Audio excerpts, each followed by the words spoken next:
For the fish fry, getting underway in just a few moments. Our State House insider Jim Felder joining us again. We've talked about the fish fry, but I want to talk about a little bit of controversy that has come into this event because of some events of earlier this week.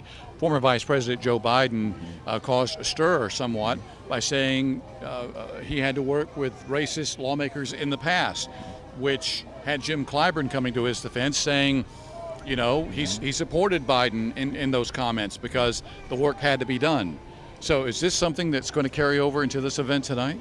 It may bleed over just a little bit. Well, some of the other Democrat candidates have also jumped on that train, and they're criticizing Biden for saying what he had to say. And that concerns me. Biden was simply trying to give a history lesson of what happened in the past and what used to happen in order to get things done. There are two classic examples here of what happened back during that era.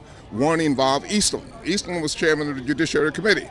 When the Kennedys tried to get Thurgood Marshall a seat in the federal court before we went to the Supreme Court, Eastland said, no, I want you to appoint my roommate, and if you do that, I'll give you Thurgood Marshall. And that's what happens. That's how Thurgood got in the system. The other classic example goes back to the time when, with Brown versus the Board of Education. Briggs versus Elliott was first to get to the court, right?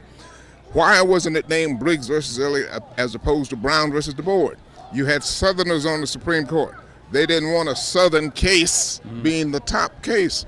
So Earl Warren, through his majesty, said, all right, well, let's put Brown on top to soften the pie so I can get a unanimous decision from the court. And that happened. That's how it happened. That's how you get things done.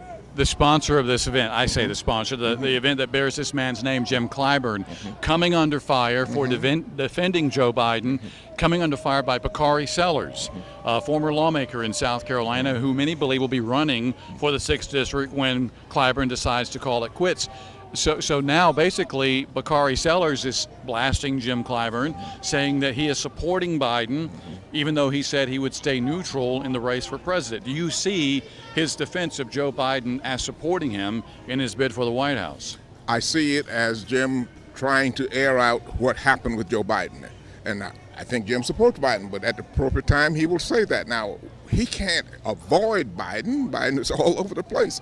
I'm a little disappointed with Bakari coming out that way. But again, you're talking about generational gap, I guess. If you don't know your history, if you don't know what happened in the past, you'll do dumb things in the future. And it's interesting you say the generational gap because there is a certain segment of the Democrat Party that seems to want to go one way and some older, well-established Democrats that want to stay the course and go another way. And that's why I don't envy Nancy Pelosi at this time and what she has to do to try to hold these two forces together. Yeah.